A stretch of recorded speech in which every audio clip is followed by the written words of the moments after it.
Parang ang bilis ng panahon, no? Yung dating kalaro mo habang naghahabulan kayo, ngayon, hinihintay mo na lang siya habang naglalakad siya sa altar patungo sa'yo. Yun naman mga kasama mong umakyat sa puno, yung iba na una nang umakyat sa kalangitan, yun namang iba ay kasama mo pa rin sa mundong ito na naiwan, lumalaban pa rin sa buhay, katulad mo, katulad ko, at katulad ng maraming taong patuloy pa rin nangangarap na balang araw, sumabay man ang lakad mo sa paglubog ng araw, ay masaya ka pa rin hahakbang sa huling yugto ng iyong buhay sapagkat natupad mo ang iyong mga pangarap. Kung minsan ba na itanong mo rin sa sarili mo, ano ba ang purpose mo? Bakit nandito ka?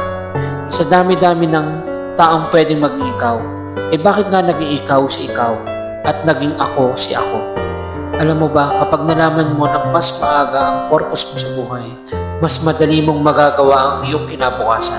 At higit sa lahat, mas madali mong maikukonekta ang kahapon sa pangkasalukuyan. Nung bata pa ako, sobrang dami kong pangarap sa buhay.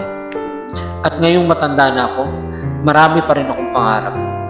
Marami pa rin akong pangarap na hindi ko pa natutupad. Pero ganoon talaga yata, no? Bubusugin ka ng puro pangarap sa buhay. Pero sa huli, hindi lahat makakamit mo. Mas marami dyan hindi mo makakamit.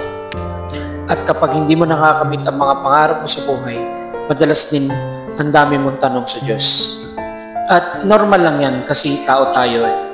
Pero kailangan mo lang balikan yung tanong na ano ba ang purpose mo sa buhay? Kasi lahat na nangyari sa buhay mo, maging masaya man ito o malungkot, ay hindi aksidenteng nangyari, kundi may purpose. Everything's happened for a reason. At para mas madali mong malaman kung ano ang purpose mo sa buhay, basahin mo ang manual ng buhay mo. Walang iba kundi ang Biblia.